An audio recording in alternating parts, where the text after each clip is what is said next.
Welcome viewers for security leadership discussion. We have been bringing experts to you, and purpose of having this leadership discussion is to discuss with the expert in the field, the real security doyen who has made name, who has been well recognized as industrial leader and also as thought leader.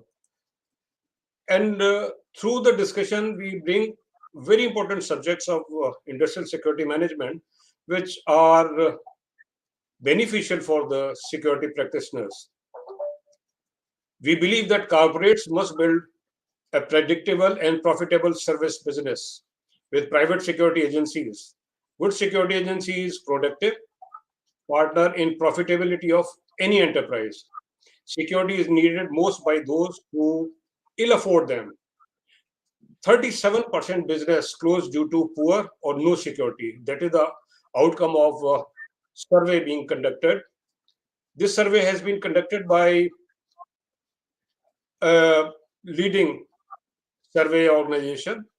It is no more a cost center. It is believed that security is no more a cost center, and it is a kind of integral and most important management responsibility.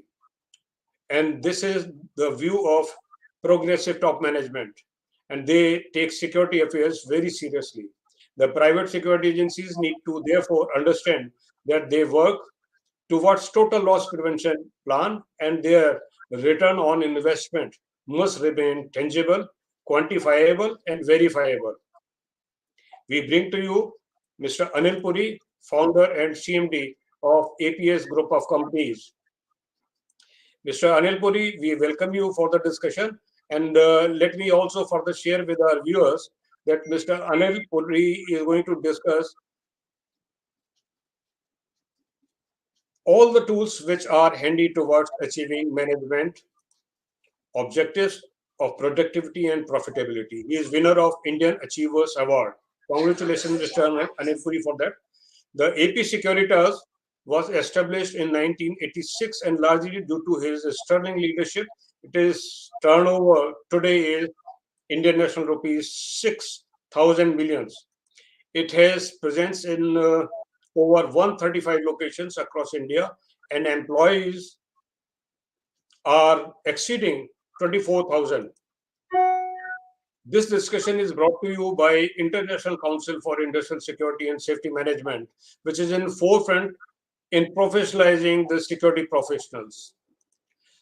Mr. Puri, welcome for the discussion. And I would like, as opening remark from you, your thoughts how private security agency can be partner to any organization's productivity and profitability. Because when you are joining the end users' expectations, then your expectations and organization's objectives merge somewhere. So how do you look at it? Good afternoon, Captain Tyagi.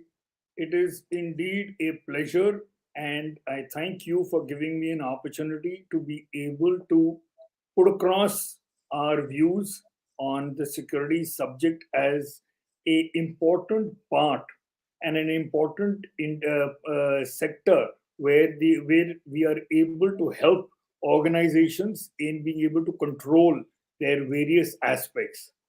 So let me begin by basically telling you that PSAs, which are the private security agencies, are basically partners, and they have to be viewed as partners which will be able to help in the profitability of an organization.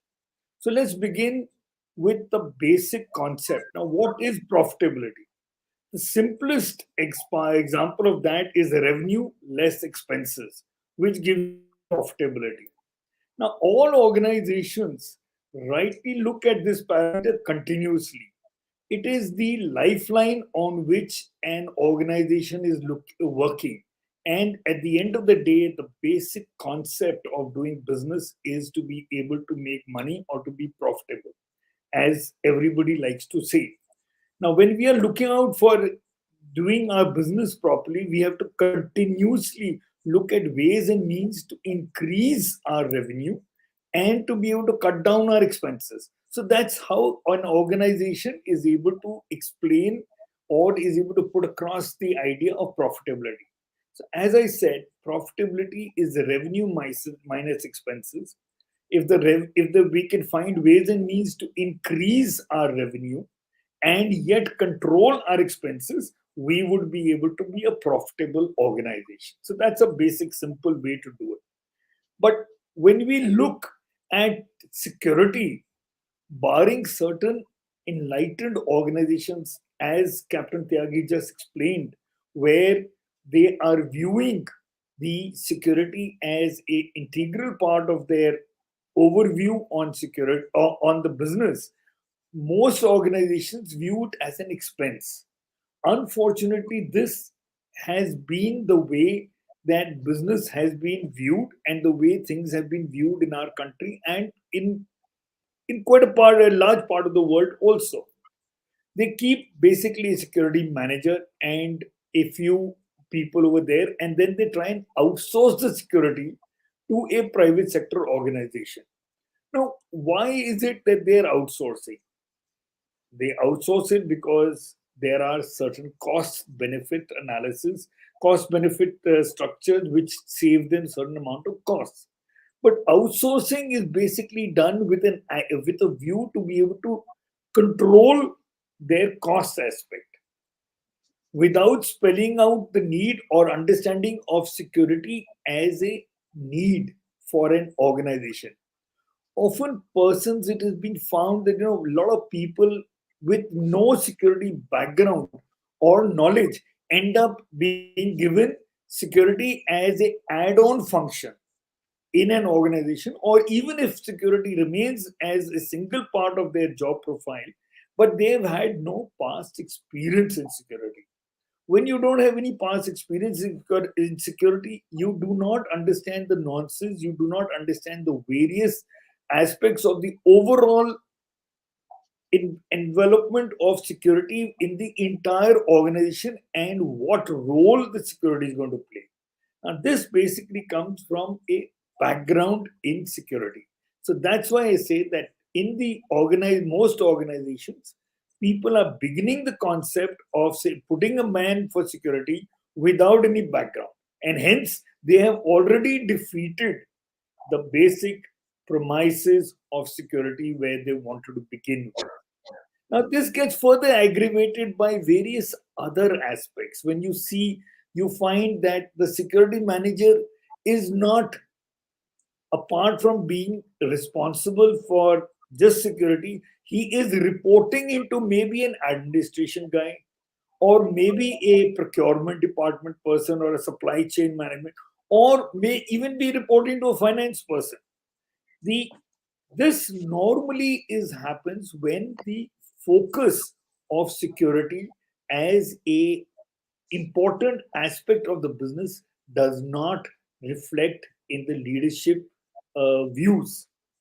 Now, this kind of this thing is that this brings us to the fact that security has not found its rightful place under the corporate sun, where focus is made on these things.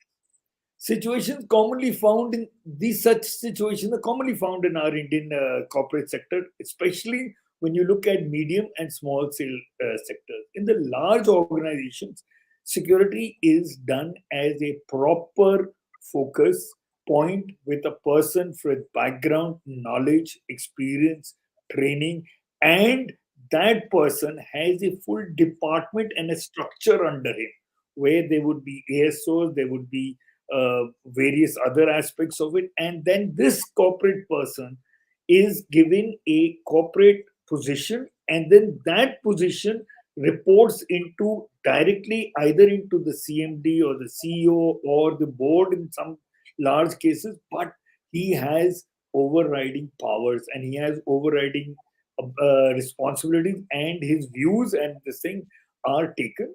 And a lot of times in these large organizations, all corporate discussions and advice and views are taken after security has been made a part and parcel of that discussion. So that is where the bigger organizations differ from the way that the smaller organizations look at security. They don't look at the cost aspect of it, they look at the savings that the security will be able to bring about. I'll explain as I go further along why I mean savings or where the loss prevention that this department actually ends up doing and why it is an important part of the corporate profitability requirements. Now, very often we would have seen that when a security agency is being, let me put it simply, being recruited or being impaneled or is being brought on to an organization, cost is a major consideration. What is the rate that we are paying and what is the cost to the organization? Hence, that culture of L1 is very prevalent. Now, cost factors basically are taken on basic this thing that they are paid the bare minimum basic wages. They are devoid of any other perks and responsibilities other than things like ESI, PF, and a bonus, and maybe in some cases uniform. In most cases, uniform is also taken as a part of the calculation. And then a service charge is given to the organization, which again becomes a point of discussion and a point of uh, where the values are to be reduced. So, what really is happening is that the organization will end up paying minimum wages. When you throw peanuts, you will only get monkeys. You will not get any quality over there. Every aspect of security, we need to understand employs people, and those people need to be trained, they need to be made aware, they need to go through a lot of aspects of training and retraining and awareness generation, and all these are costs. So most people don't even add on these things. They don't add on any administrative costs. They just turn around and say that this is the basic minimum wage, these are the compliances, and this is the service charge, and let's negotiate on the service charge. Now, the first two aspects they do not compromise on because that comes under purview of the labor laws or the government regulations, and hence they try and avoid that. But I would like to also say that very often even this gets compromised because in an agreement they will turn around and put down a clause that all costs and all responsibility is borne by the PSA. Well, they refuse to acknowledge the fact that they are the principal employer and that they would also face that problem in the event that it gets out of hand. Anyway, coming to that, they then start negotiating on what they want to pay for a service charge. They do not want to accept the fact that in the service charge, there are a lot of back end costs which an organization which is running a security incurs. So they turn around and tell you with whether it is if it's in percentages, we see ridiculous figures of 0.0001% service charge, varying and going up to basically 2%, 3%, or even a fixed amount per head on a service charge, where they turn around and say that that is enough for you. But in that, you're expected to provide quality, you're expected to provide monitoring, you're expected to provide training, you're expected to provide these. So when those things are not taken, it becomes a total cost game, and that is where the corporate does not get the benefit of that. So most organizations view security as a cost sector and not as a profit center. Now, security they seem to forget is a very very major issue. It can impact not only their functioning but the very existence of an organization. Now, various examples of loss prevention by timely advice or timely intervention or even preventive intervention by a security provider or a security organization can save the day for the organization. Now, there are lots of examples which we can give, like let's say, supposing there's a labor issue. If the security company has been monitoring the labor that is working over there and keeping the surveillance of the labor there, they are able to pick up numberings, they are able to pick up information which given to the labor to the HR department can actually help avoid any labor issue or a dispute which would result in downtime, which would result in loss of revenue, which would result in loss of profitability. Or we could have various other examples which can totally create a loss for an organization. And yet, if that information were provided by a proper organization, would actually end up saving the day, even though it's not directly saving, but is making sure that your work is proceeding as normal and you are being able to operate as normal, and hence your profitabilities are continuing to be maintained. Now, this leads me to another point, which I would say that a good PSA or a good security agency with its vast experiences and its streamlined SOPs and processes can prove itself to be a very competent associate, which can significantly contribute to increasing your revenue, but also to pare down expenses and hence the effect, as I said originally, on the profitability. Now, we I have given you a number of examples where these things are concerned.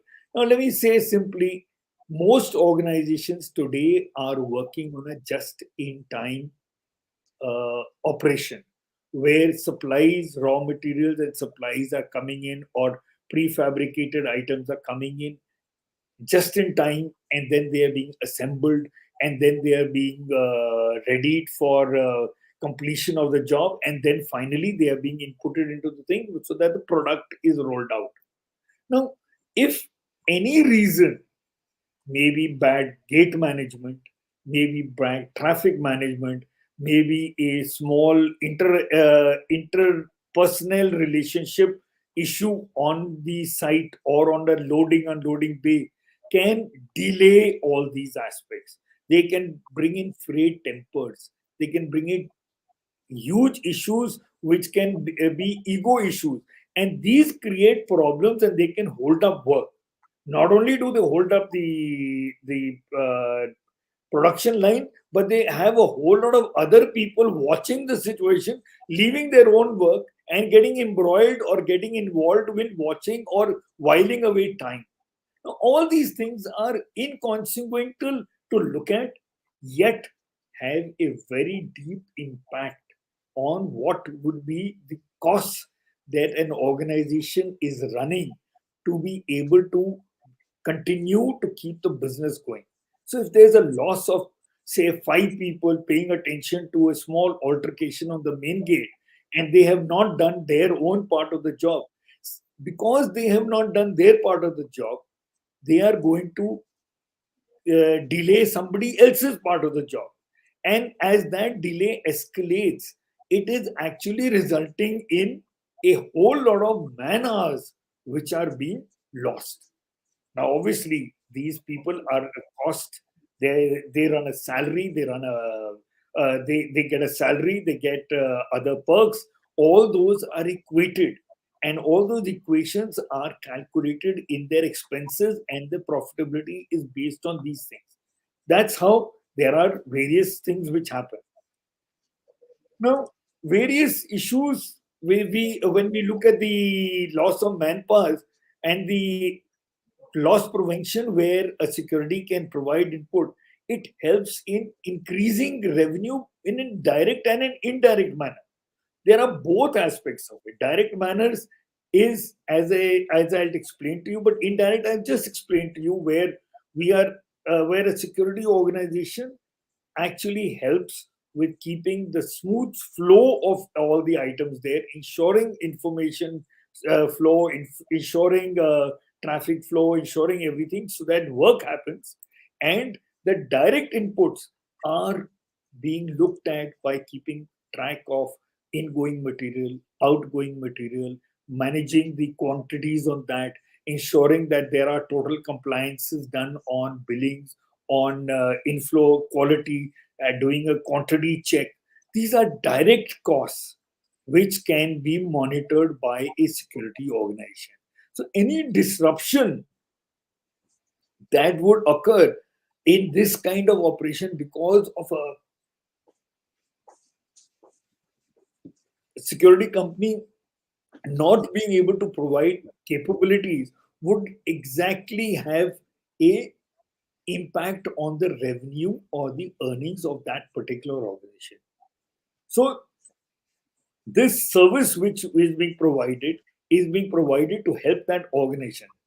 So some disruptions that fall in the domain of security function and which can be prevented by careful planning and efficient operations or minimized by swift, quick, and appropriate actions will always bring about both direct and indirect costs. So I basically mentioned that there are efficient operations. Then there is also a quick reaction. Then there is an appropriate action or an appropriate response. All these three aspects have their connotations in various kinds of problems or kind of events or kind of functions that happen in a day-to-day running of an organization. Now, supposing we take any organization which is running a factory. Now, when you're running a factory, there could be a lot of issues which can result in fire. For example, now if we take in fire, we find that in an organization there is a lot of material which comes in, there's a lot of material which goes out, there are lubricants, there are other fire hazards there which need to be monitored, which need to be controlled, which need to be kept under surveillance, so that fire prevention is a very important point which is looked at by the security. Now when they are keeping a watch of that, the very fact that a fire has been prevented by taking appropriate action or a swift reaction in the event that a fire takes place, we have saved the day. Now, if we have saved the day, automatically there will be a benefit which the organization takes, which is the unsaid back end operations. Now, imagine the security agency needs to conduct fire drills.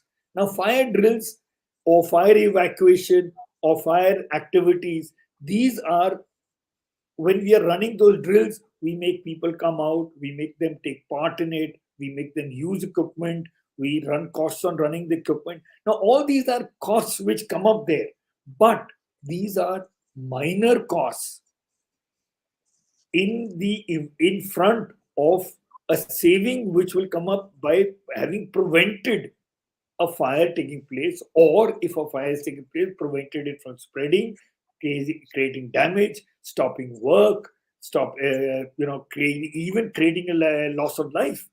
So these kind of things are very important. Now, ensuring adequacy and serviceability of firefighting equipment.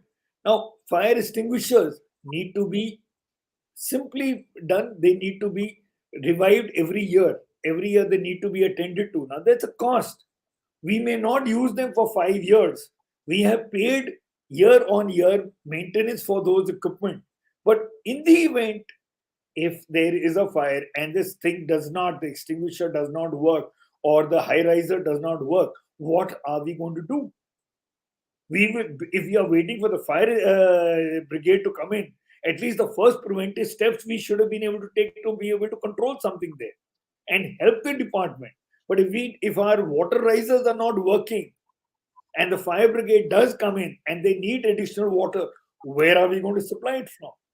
Simple things like this is where we have to ensure that the security organization has got to ensure these things are all in place. So these are continuous things which happen at the back end vis-a-vis the Anil, front end, where you have manpower checking people going out of the gate, man, checking people coming in, checking the quantity and quality of the equipment coming in or the supplies coming in, or preventing pilferages.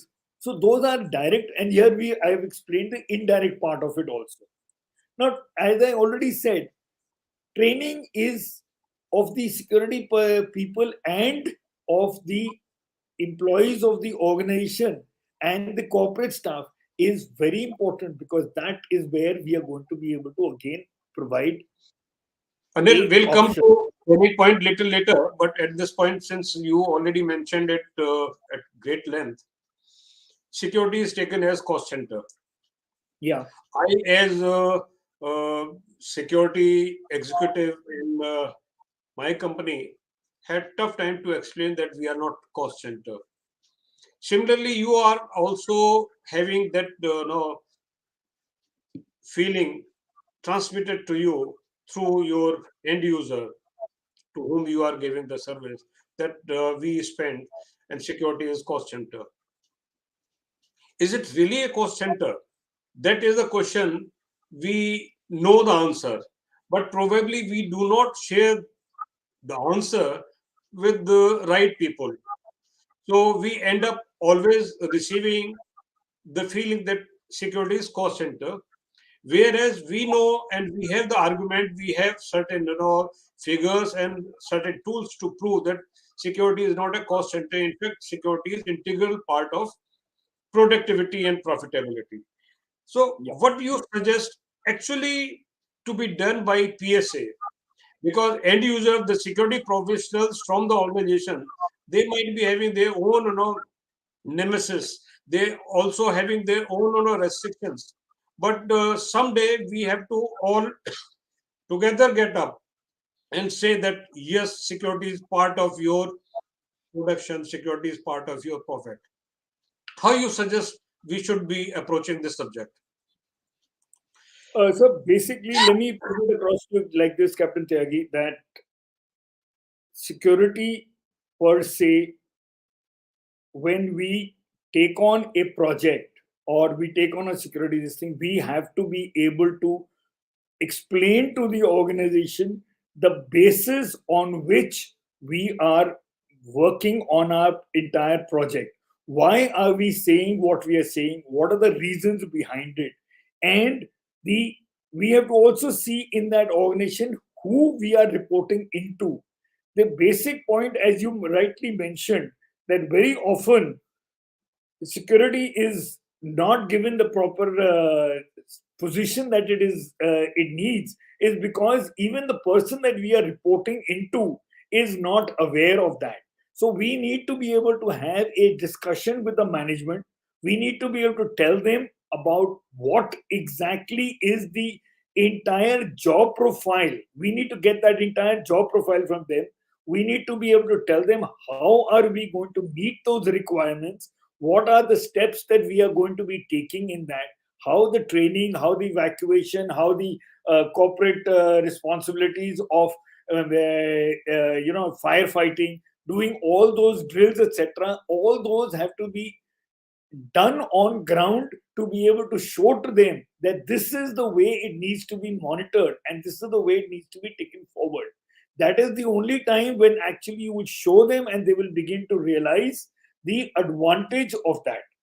Plus, there will have to be uh, continuous discussions and view exchange of views and information and knowledge with the organization, whereby we should be able to give them feedback on what we have been able to achieve, what is it the points that we have noticed, where is it that we need to strengthen security, how is it that we want them to implement a cost effective security. Now I insist on using the word cost effective, because at the end of the day, the organization is going to look at what they call an ROI, return on investment. Now, there is one way to say that let us put in this kind of equipment, the top of the line equipment, and but is it very necessary for that particular job? Is it going to, what are the returns it's going to give us? What is the loss it's going to entail? Or what is the investment it is going to take in? Or how are we really going to be able to achieve the end result of security by putting in such the costly equipment? Can we be more rational in our investment on that and be able to let the client see the differences that are going to come up? Those are the points which are important in this, to be able to explain to them as to how we are going to go about that. I think I've been able to give you some views on that.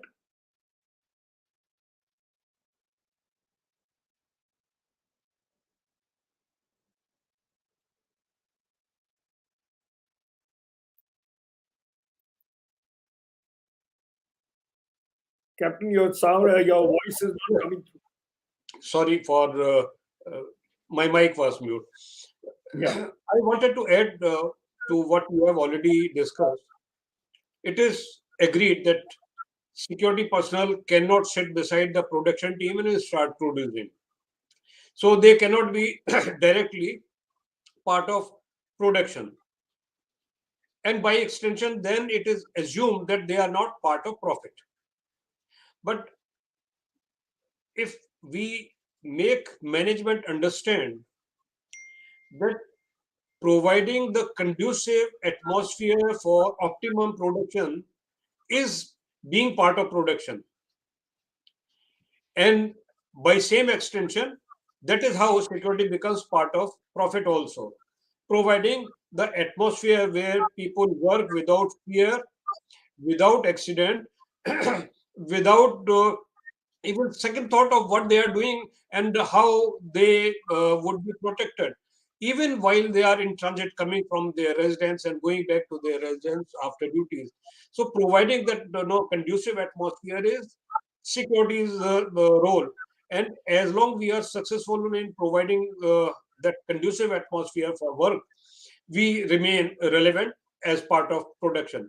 But then again, there is another thing which is called as total loss prevention program, where security is given responsibility not only the securing but also reducing the losses, because losses reduced are adding on to the production. So what directly cannot be produced can be indirectly supported by reducing the losses. So there is a figure. In fact, for my viewers, I just want you to do a little calculation. If there is a pencil which is worth 10 rupees, is lost somewhere or maybe stolen, on senior high-ranking executives table, having 2 3 pencils is not abnormal thing, but one pencil is missing. That costs 10 rupees. So another pencil is required because this is not a showpiece on executive's table. So pencil is needed, so pencil will be replaced. So that pencil will also cost 10 rupees. Okay. So what is total now? A pencil lost is 10 rupees. New pencil brought is 10 rupees, 20 rupees. Then there is some expenses on in terms of time and efforts and transportation, maybe for employees going out and bringing that, purchasing that pencil and bringing back. So maybe even 5 rupees, modest calculation, 5 rupees to procure the pencil. So total sum involved is now 25 rupees. And the business worth doing is worth doing when it is minimum 10% profit. Less than this is not worth doing business. And in fact, Gujarati people who are very, very, uh, sharp on calculations, they say that 10 rupees, 10 टका से अगर profit कम है तो ये वांदा नहीं खाता, कि मतलब it is not worth doing. तो 10% प्रॉफिट पर अगर कोई बिजनेस चल रहा है तो 25 रुपए का जो नुकसान अभी हो चुका है, इसको ऑफसेट करने के लिए कितना एक्स्ट्रा प्रोडक्शन करना पड़ेगा in terms of money. Sir, see, you have raised a very valid point. नहीं नहीं, And मैं कैलकुलेशन, सिंपल कैलकुलेशन कर रहा था. Hmm. Here I will score the point here, which is to be shared by all security executives to their respective management. So loss is money involved is 25 rupees. 10% is the profit on which business is working. To offset this 25 rupees additional expenditure, an organization must earn 2,500 rupees additional. Then only 25 rupees will be offset because 10% profit. Yeah. So a loss of 10 rupees makes pressure on the business to earn extra 2,500 rupees. So that is how security becomes part of profit, Right. part of product. Not So, directly, maybe indirectly. Maybe this see, calculation need to be shared with the management representative by PSA or even by end user. So again, back to total loss prevention program. Have you experienced that end users actually ask you and through you the security team to become part of total loss prevention program? What is your experience on this? so I'll tell you this thing. See, like I said originally, very few organizations are looking at security as an important aspect. Those that do, their needs and their requirements are totally different, where they will turn around and say that loss prevention is the primary job of the security company or the security organization that they're saying. But if you look at the bulk of the organizations, they really don't pay attention to all these things because they do not actually calculate, as you have just done, that I need 2,500 rupees additional revenue on a loss of 25 rupees. Most people do not do that calculation. It is very, very important when I said originally that while the security company has got to give a return on its investment, that is the cost that is being paid by the organization, the returns are paid in multiple ways. One is, are we in the business only to provide warm bodies or a head count? That is exactly what I was saying, is not the requirement of an organization where a security adds value to the organization. The security has got a lot of indirect parts which are going to be there, which are going to help in adding value to the organization. Simple way could be, you get, the organization has to be on the lookout for hazardous points in an operational aspect or to prevent accidents from happening. If they do take place, then control the aspect and minimize the impact. Help in controlling delays of movement of people. Now, if you have a very, I'll give you one simple example which happens in most places, is a chaotic car parking management. Now, chaotic car parking management results in the fact that you have executives of the organization who have typically spent about an hour and a half already traveling through, again, chaotic traffic. He lands up at the factory or the office. He tries to find a parking space, doesn't get a parking space. He's losing his patience. He's getting delayed for work, and he is mentally stressed. Now, if as a back end prevention, we can ensure that these things fall into place where parkings are properly monitored, where the traffic is monitored, where people come in and smoothly get to their parking spots, etc. Or we make arrangements around those aspects so that they feel happier when they've landed up there. They will actually make the difference between a happy employee vis-a-vis a stressed out and troubled employee. Now, when they're troubled and he was got delayed reaching work time. He's annoyed. He's got issues, management issues. I mean, sorry, temper issues, anger issues, which can result in creating a labor issue, can delay productivity. Everything get hampered with that. Now, look at materials. In fact, if we look at now, when materials are coming in, there can be bottlenecks both on incoming and outgoing materials.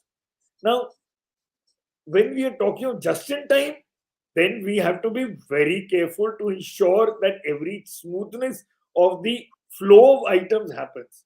So these are points when organizations which are pragmatic and are forward looking ensure that these things are required and to be done as an integral part of a security organization. Now, to answer your question, have we been asked? Yes. There are a number of organizations where we have been able to get into discussions on this point. We've been able to bring to them value by adding on manpower or adding on technology or adding on equipment to their security aspect, whereby they could have a increase in a one-time cost when technology gets taken into it, yet on a recurring basis they can cut down one or two manpower. Now we can work on all those aspects.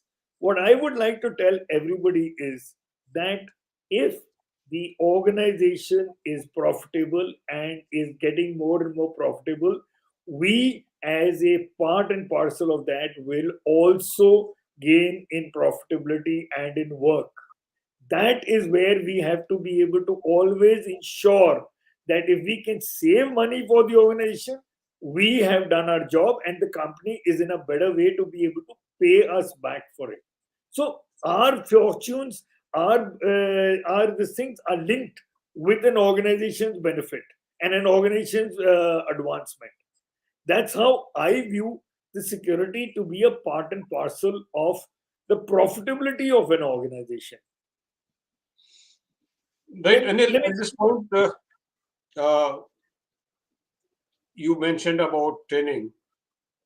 I mentioned this same subject little differently. yeah, As for responders, security personnel are supposed to respond to different situations, much different than their original function, that is security.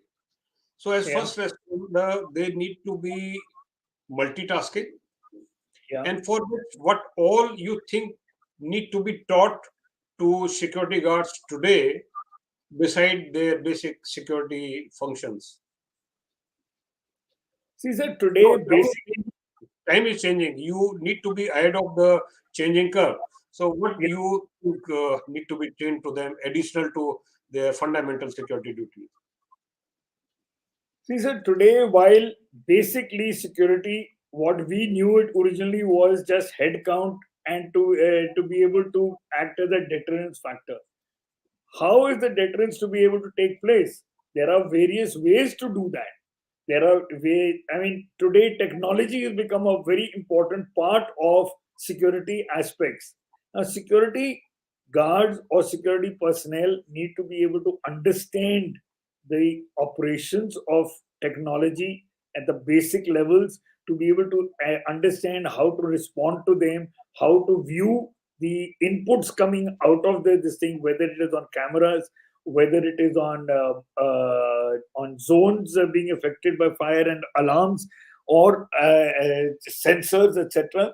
They need to know all those kind of things. They need to know CPR today. They need to be able to be a first responder on firefighting. They need to be doing the basic jobs in any case which they do, which is to be able to check and survey people coming in and out of the premises, check them for any items that they might be taking. But an additional aspect is also to be able to get intelligence information from the shop floor or from the factory floor or from the labor force, to be able to get inputs on what is happening there, so that those informations are forming a integral and an important part of the security aspect that we need to do. We can't just turn around and say that I've got a guy on the gate and his job is to open the gate and close the gate. Now, opening and closing the gate was the security requirement in the past. Today, all these other aspects, he's got to have his ears and eyes open. He's got to be able to prevent a, he's got to observe what's happening around him and to be able to give feedback on that, so that decisions can be taken well in time. Very often, he's gone on a round, he's seen something lying there. Now, the awareness generation or the training of the guards or the security personnel have to be done, that they have to actually be able to keep their eyes and ears open. They've got to be able to observe. They've got to be able to give feedback, and they've got to be able to give timely feedback, so that maybe there was a little oil leakage, or there was a little bit of what do we say? There were a little bit of a inflammable material lying somewhere, or somebody's put a packaging bag or a big carton near a fire exit. Very often, when a fire takes place, invariably the fire exits are found to be blocked. Why? Because somebody had dumped something there. But the security officer, if he or the security personnel, if they have observed this, they've given the feedback. The security has got back the hierarchy and made an aspect of removing those items there. That is where the appropriate response has been provided. And that is how they are able to then work around that. Anil, That's the, Corona has changed the entire outlook of common people. Various industries also change their approach. The yeah. security industry is one most important function which got recognition, respect, regard, so far as India is concerned. But the entire world is not a different story. Everywhere, security personnel performed exceptionally well. And management now started looking not only with respect, with high expectation also from security team.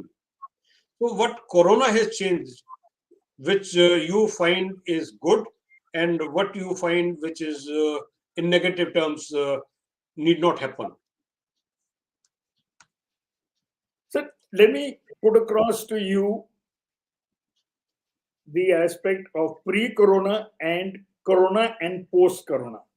Now, pre-corona, a lot of general aspects of security used to be prevalent, and that everybody was doing was work was going on as it was. It was corona which brought to the forefront the various challenges that we have all faced as far as work ethics is concerned, or the fact that people have the world actually came to a standstill, and that people were at home and factories were lying guarded by security people. Now, the biggest challenge that security organizations faced was to be able to explain and teach your employees the various aspects of the corona advices that were given, make them overcome their own fears and challenges, and then perform their duty. The world was running home, but the guard or the security organizations were static at their place, saving the day or being able to save the properties. Now, when the corona got over, people were able to understand and realize that while they were safe in their homes, it was the security guards who were out there dealing their own fears, trying to overcome their own fears, and yet being able to safeguard the equipment, the factory, the place, the premises, and be able to, even in many cases, help the organization by being able to provide support. Like a lot of companies suddenly went into a lockdown. Companies had equipment lying in their offices which needed to equipment like, say, laptops or other important equipment, papers, etc., files which needed to be moved to residences. Now, who did that? It was the security companies which were present at the premise, which were actually able to collect all that, and it was the security companies which had the power to be able to travel, because of the government had given us the ability to do that. We were like, in our case, we went and delivered laptops, even computers. In some cases, we even took photocopiers to residences of people because they needed to be able to continue and perform their jobs. So security companies actually at that point in time went into multiple kind of roles. Not only was it to be a holding role for the security of the premise, it was also a role to be able to respond on maybe a telephone call, maybe a call for help that an employee may have given, maybe a management call to get some work done, or say, or move something. They were, whatever was required at every level. The focus one point was just the security, because they were the only people left on the sites. So that is where the response which the industry gave is the one where the managements have begun to be able to view the fact that they are not warm bodies, they are not head count, they are people who can be organized, who can provide support, who can provide a line of defense. Now, in an industry's case, a defense is basically that you don't lose anything. A lot of look at it that in a lot of places, certain key functions had to be kept operating. A lot of managements were able to tell us, and we were able to educate our guards that you need to do these four aspects per day so that that equipment can continue running. These Right. kind of things helped organizations continue. So that's how everybody today views the industry of security as a add-on to their operational capabilities. Right. Anil, at this point, quickly make your closing remark in two parts.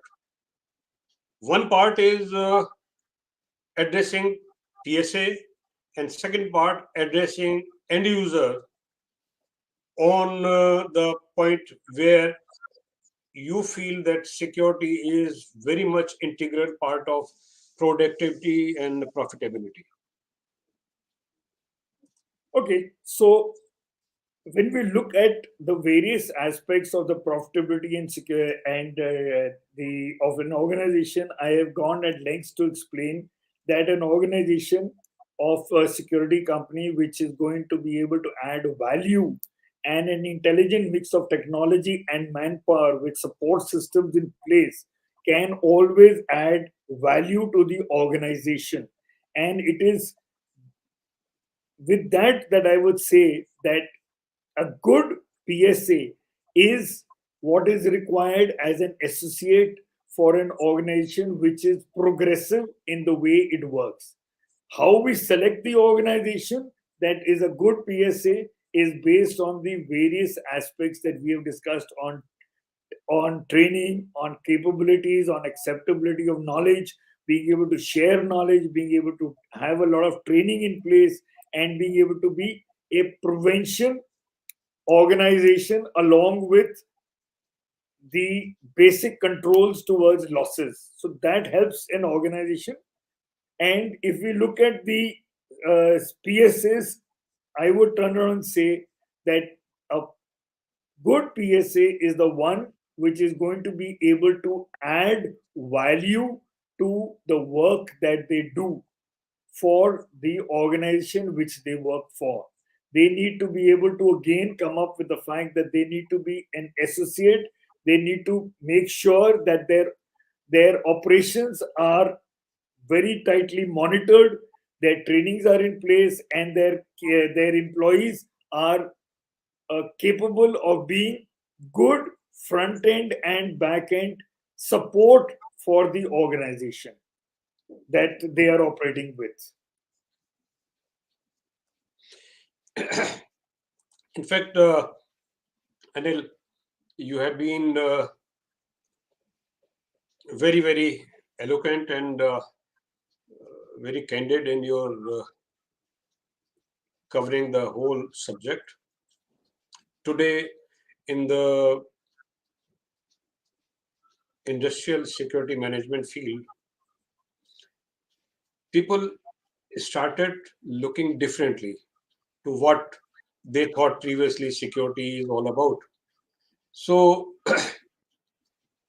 the recent survey which was conducted, keeping in mind how to deliver quality security service, end users made their opinion underscored, highlighted, and written in bold letters that they need PSA to handle their other security related roles also. Loss prevention is one of them. then security system and gadgets installation, then on-site operation and maintenance is another expectation from them. Then they also need same private security agency to do background screening. This may extend to extended workforce. So their expectations are changing. Their hopes are very high, and this is probably time where entire security industry is going through the paradigm shift, where security is not related to only providing manpower. Security is much more than that conventional thought. Thank you very much for sparing your time, and I will request you whenever another opportunity comes through to again come and use this forum to share your views and ideas. And you have been very well recognized and acknowledged thought leader in industrial security management. So thank you, Anil, for sparing your time and being with us. And I request now our viewers to subscribe to our channel. You'll get the notification whenever next discussion takes place. Another discussion, which is going to take place within a fortnight, will be on the subject of background screening. The background screening is again no requirement of end users. The security professionals working for multinational companies, PSUs, and even those who have resources and approach to government agencies, they know that so far as government agencies antecedent and character verification has got time limitation and place limitation. So actually what they need is real professional services provided by PSA to the end user so far as background screening is concerned. So next this discussion is going to take on this subject. Subscribe to our channel. You'll get the notification. You will get the joining link. Thank you very much for remaining with us, and remain happy and healthy.